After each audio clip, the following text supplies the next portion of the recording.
Vamos lá, pessoal? Vamos continuar falando sobre os princípios no processo do trabalho e vamos falar agora sobre o princípio da extrapetição. Vamos lá para o quadro. Princípio da extrapetição. Vamos entender primeiro, para depois a gente voltar aqui para o princípio. Como eu sempre falo, gente, se vocês souberem de onde vem cada coisa, os bastidores ali de cada conceito, será muito mais fácil na hora da prova. As bancas hoje em dia não estão de brincadeira. Então, se você entende realmente, efetivamente a matéria, dificilmente você errará uma questão. A não ser que essa questão tenha um ânimos ferrandi muito grande, mude ali só uma vírgula ou algo assim, que não mede conhecimento de ninguém, né? Mas, se você realmente entende a matéria, será muito mais fácil na hora da prova, não é verdade? Então, vamos lá. Princípio da extrapetição. Nós temos um princípio lá no processo civil, trazido também aqui para o processo do trabalho, que é da adstrição, ou ainda, alguns chamam da constrição, da adstrição ou da congruência, né? O mais utilizado é da congruência. O nome pode parecer estranho, mas você vai lembrar, eu tenho certeza, aí você vai lembrar do que ele trata. O juiz, ele verifica apenas o que está sendo pleiteado na petição inicial. Ele deve verificar apenas o que está pleiteado, de acordo com o artigo 460 do CPC. Se ele, por exemplo, dá uma sentença, profere uma sentença com um determinado pedido a mais, ou seja, além, então imaginem vocês que eu pedi 3 horas extras, ele me deu 4. Essa sentença é uma sentença ultra petita. Ele deu a mais do que eu estava pleiteando. Eu pleiteei 3, ele me deu 4. Isso é uma sentença ultra petita. Isso está correto? Não está correto. Certamente o réu fará aí a interposição do seu recurso. Quando o juiz dá a quem, a menos, a menor, de forma omissa, ou seja, você pediu férias, 13º e hora extra, e ele não julgou, foi omisso na hora extra. Quer dizer que essa sentença é uma sentença citra petita. Ela é a quem? A menor no sentido de omissão. Não é a menor no sentido de conceder o pedido menor. Não, gente. Imaginem vocês que eu pedi aquelas 3 horas extras, ele só deferiu uma. Isso é uma sentença citra petita? Não. Isso tem nulidade? Não. A doutrina coloca, alguns doutrinadores processualistas civis, coloca como infrapetita. Mas isso não é uma nulidade da sentença. É nulidade apenas se ele esquecer, for omisso ali na prestação jurisdicional, quando ele não julga aquele determinado pedido, ele é omisso. Nesse caso, para sanar a omissão, nós devemos embargar de declaração, ok? É um recurso que nós estudaremos lá na frente. Agora, quando o juiz dá um pedido diverso, diferente, que não está na petição inicial, é um pedido fora ali da petição inicial, ela é uma sentença extrapetita. Extrapetita. Tem nulidade, professora? Tem sim. Não é correto o juiz dar um pedido que não foi realizado, que não foi feito pela parte. No entanto, no processo do trabalho, existem alguns pedidos que o juiz pode conceder, ainda que a parte não tenha pleiteado. Vamos voltar para cá. O primeiro desses pedidos está na súmula 214 do TST. A súmula 214 do TST vai dizer que os juros e a correção monetária são deferidos ainda que não pleiteados na petição inicial, eles estarão na liquidação do julgado. Lembrem-se que juros é a partir do ajuizamento da ação E correção monetária é a partir do vencimento da obrigação, ou seja, da condenação. Os juros estarão no artigo 883 da CLT e a correção monetária, especificamente sobre o dano moral, vai estar na súmula 439 do TST, ok? Também é possível de concessão pelo juiz, ainda que não esteja pleiteado na petição inicial, a seguinte situação. Artigo 496 da CLT. Combinem isso, por gentileza, com a súmula 396 do TST.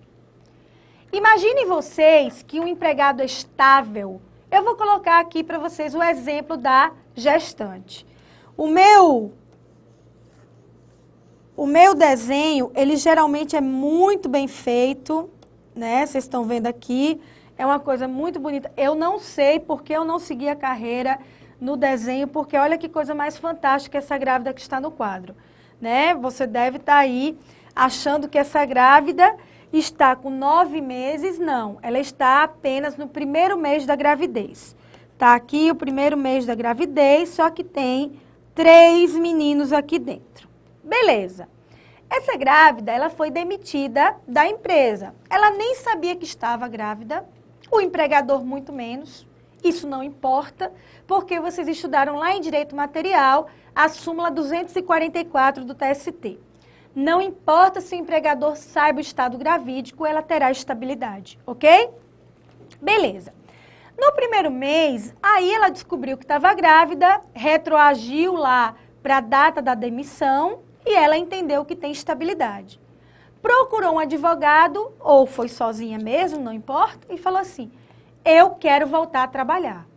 Então, ela ajuizou uma ação, uma reclamação trabalhista com um único pedido. Me reintegra? Reintegração.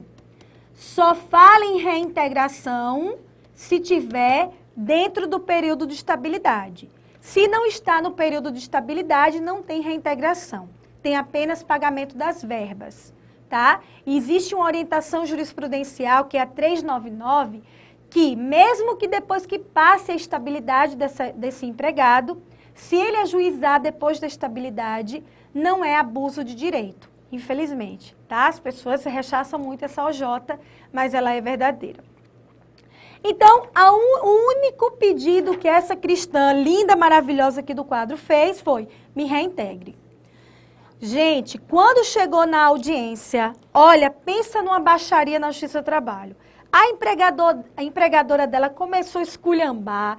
Essa mulher, excelência, ela usou de má fé. Ela não me disse que estava grávida. Eu vou puxar o cabelo dela.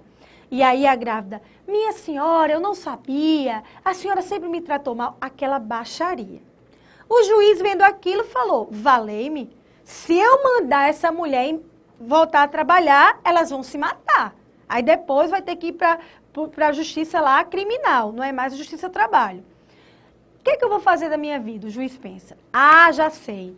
Tem o artigo 496 que vai dizer o seguinte, se eu converter a reintegração em indenização, isso é possível, mesmo que não haja pedido feito na petição inicial, eu posso fazer isso. E aí ele faz. Pega aquele pedido de reintegração, só tem ele na petição inicial e transforma em indenização, ou seja, o pagamento de todos os salários, o pagamento das verbas trabalhistas, aquele período estabilitário. A súmula 396 vai dizer que isso não fere, não trata-se de uma sentença extrapetita. Vejam só o item 2 da súmula. Vai dizer o seguinte, 396.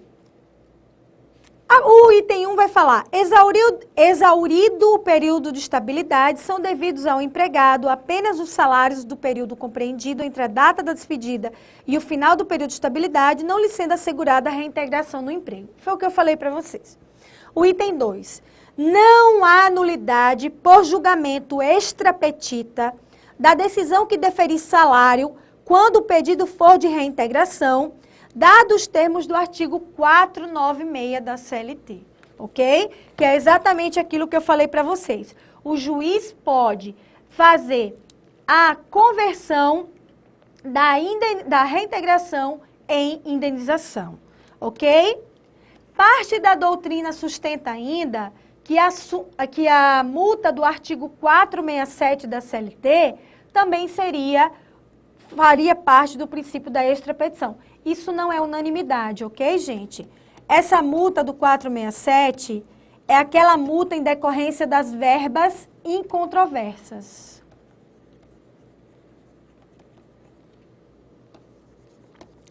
Essas verbas incontroversas quer dizer que elas foram ou confessadas ou não impugnadas pelo réu.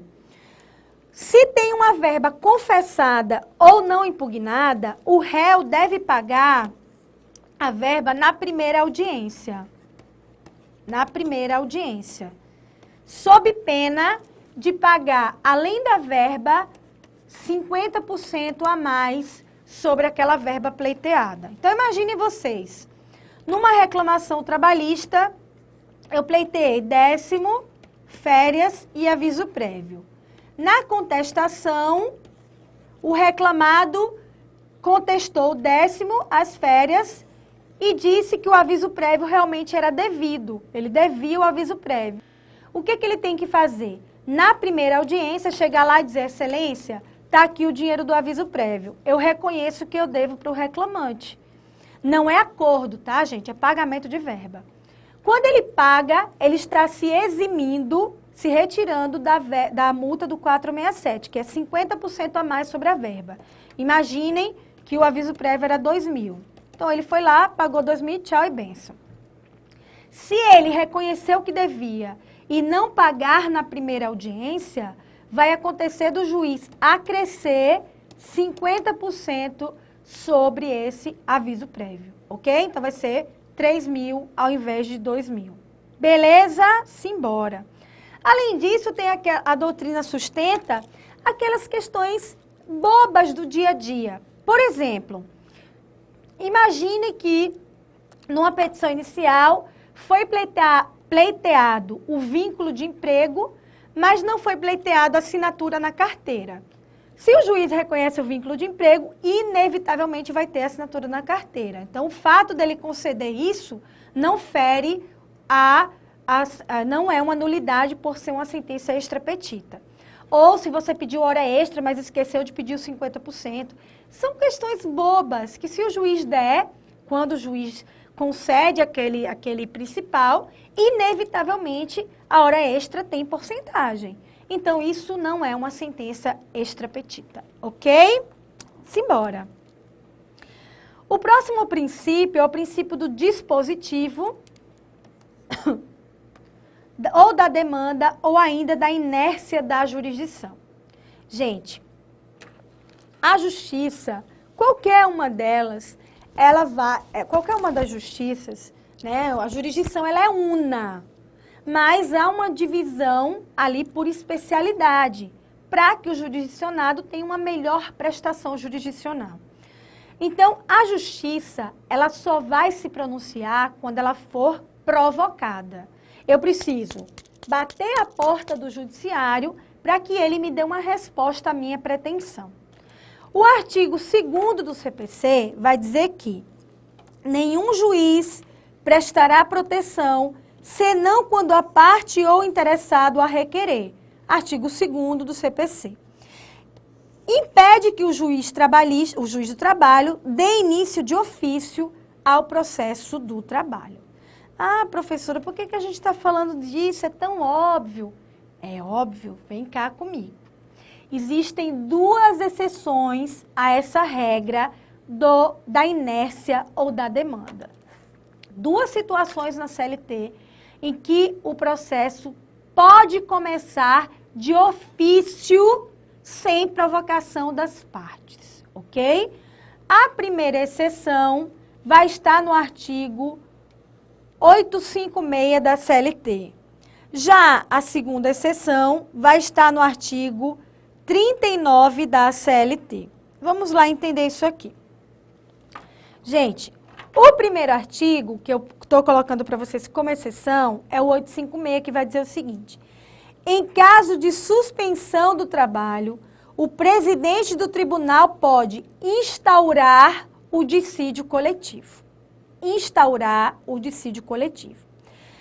Vejam só, dissídio de greve, em caso de suspensão do trabalho, a CLT está falando aqui de greve. Greve é regida pela Lei 7783 de 89. Beleza. A CLT está dizendo, olha, o presidente do tribunal, passando por ali, vendo que tem uma greve dos rodoviários, pode chegar no tribunal e instaurar de ofício um dissídio coletivo de greve. Ele vai instaurar e o tribunal vai julgar. O que acontece aqui, gente? A doutrina majoritária, eu gosto muito de o direito coletivo tem pouca doutrina, né? Mas eu gosto muito de um doutrinador que se chama Raimundo Simão, né? Se você quer seguir mesmo a carreira trabalhista, eu tenho basicamente todos os livros dele. Tudo de coletivo. Eu adoro essa área coletiva também. Eu amo a área trabalhista. Seja direito material, processual, coletivo, prática, tudo. Cálculo trabalhista. Então, vejam. Raimundo é muito claro ao dizer que esse artigo da CLT não foi recepcionado pela Constituição Federal. Por quê? Porque a Constituição fala sobre o princípio da inércia. Só que a banca de concurso FCC, CESP, nunca caiu essa questão, tá? Que pelo menos que eu tenha conhecimento. Eu faço muitas questões anteriores, eu sou autora daquela linha Revisaço da Juspódio, né? Sou autora do livro Descomplicando o Processo do Trabalho pela Armador, mas nunca vi uma questão dessa em TRT. Mas uma vez caiu na OAB. OAB primeira fase. Para do teu preconceito, viu? OAB cai questão tanto quanto difícil como qualquer concurso. Beleza. Na OAB caiu, salvo engano, em 2013 ou 2014, exatamente essa questão, dizendo que pode, de ofício, o presidente do tribunal instaurar dissídio coletivo de greve. E a banca entendeu como correta essa questão. Entendeu como correta. Houve interposição de recurso, mas a banca não modificou o seu posicionamento.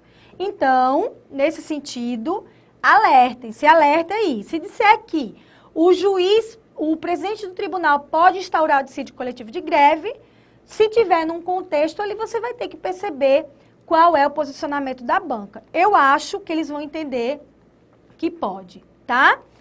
A segunda exceção é no caso de recusa de anotação na CTPS, quando o procedimento administrativo está na delegacia, antiga delegacia, hoje Superintendência Regional do Trabalho. Vamos entender isso.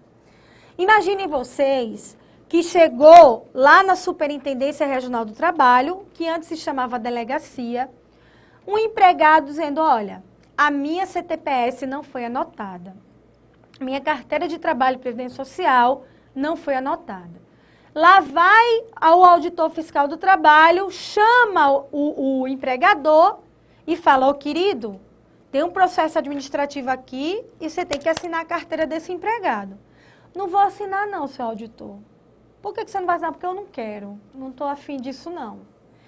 Quando ele se nega a realizar a anotação na CTPS, de imediato, esse auditor fiscal do trabalho vai enviar esse procedimento administrativo para a Justiça do Trabalho e será instaurado de ofício um processo, iniciado de ofício um processo para que haja a assinatura da CTPS desse empregado, ok? Em caso de recusa de anotação da CTPS, apurada pela Superintendência Regional do Trabalho, esta encaminhará o processo administrativo à Justiça do Trabalho e o juiz ordenará a anotação. Tudo bem? Então, regra geral, eu preciso bater a porta do judiciário para que o judiciário se pronuncie sobre a minha demanda. Esse é o princípio da demanda ou da inércia da jurisdição. No entanto, no processo do trabalho, existem duas exceções. A primeira delas é a instauração do dissídio coletivo de greve pelo presidente do tribunal. A segunda delas é quando o juiz ordena a assinatura da carteira de trabalho de um empregado que começou um processo administrativo lá na Superintendência Regional do Trabalho, não houve anotação, veio para a Justiça do Trabalho e esse empregador deve anotar a carteira porque já estamos tratando de um processo judicial. Fechado? Beleza. Por fim, o princípio do impulso oficial. Gente, não tem jeito. No decorrer do nosso curso, vocês vão ver que a gente vai estudar muito mais princípios. Muito mais. Professora, a gente vai estudar só esses princípios que estão aqui, 7 mais 3, 10? Não, gente. No decorrer do curso, quando eu falar, por exemplo, em contestação, inevitavelmente eu vou falar do princípio da eventualidade, da impugnação especificada. Tem muitos princípios. Quando se falar em nulidade, eu vou falar do princípio da transcendência, eu vou falar do princípio do interesse e assim vai. Eu coloquei os principais princípios para vocês entenderem a base da nossa matéria. Eu preciso que você entenda a base da nossa matéria. E aí você vai entender melhor todos os outros pontos que eu trouxer para vocês aqui. Fechado? Então vamos lá. O processo precisa de provocação por meio de uma ação para que se inicie, né? Então, eu trabalhei para você, né? Foi meu empregador. Você ficou me devendo todas as verbas trabalhistas, horas extras e tal. Eu posso chegar na sua empresa, pegar tudo que tem lá, dizer, ficou me devendo, vou pegar esse computador para mim, vou dar uma mãozada na cara dele. É assim? Não. Nós demos ao Estado juiz o direito de punir. Então, eu tenho que ajuizar uma ação para começar um processo, para que o judiciário diga quem tem ou não razão. Correto? Beleza. Para isso, eu preciso provocar, como já foi falado para vocês. Mas depois que eu provocar o juízo, esse impulso é oficial. Olha o que diz o 262 do CPC. O processo civil começa por iniciativa da parte, mas se desenvolve por impulso oficial. Gente, depois que você ajuiza uma ação, acabou. Vai estar lá impulsionando o feito judiciário trabalhista. É tão gritante isso que eu vou falar para vocês uma grande questão no processo do trabalho, que é a execução definitiva. Execução definitiva, claro que a gente vai estudar, tá, gente? Não se preocupa, a gente vai ver tudo direitinho. Vocês vão ver o quanto que o processo do trabalho é harmônico, ele se encaixa, ele é maestrado. Mas o que acontece? A execução definitiva é aquela execução de um processo que não cabe mais recurso, que a gente tem certeza que o réu deve mesmo. Quando tem pendência de recurso, você chama de execução provisória, tá? Execução provisória precisa sempre de provocação. Provisória, provocada. Provisória, provocada. Mas a execução definitiva, quando o juiz percebe que há o trânsito em julgado da ação, ela é de ofício. Não precisa provocar para que haja a execução definitiva naquele processo. Não precisa provocar nada, zero. Aquele juiz certamente vai observar o trânsito em julgado da ação e já vai mandar brasa aí na execução, ok? Cuidado, execução definitiva de ofício, execução provisória provocada. Tudo bem, pessoal? Então, vejam, terminamos os principais princípios do processo do trabalho, mas inevitavelmente, como eu já falei para vocês, nos outros temas, nas outras matérias, eu vou trazer mais princípios, mas para que esteja mais perto da matéria, para que você entenda melhor. Vamos falar em princípios em defesa do réu, vamos falar em princípios em audiência, vamos falar em princípios em sentença, em recurso, em execução, em procedimentos especiais. Então, tudo isso é a base principiológica, a base do princípio que certamente é a base de todo ordenamento jurídico brasileiro. Não só no processo do trabalho, mas em qualquer matéria. O princípio tem uma importância fundamental, em especial vocês que vão fazer aí os concursos na esfera trabalhista, ok? Até a próxima aula!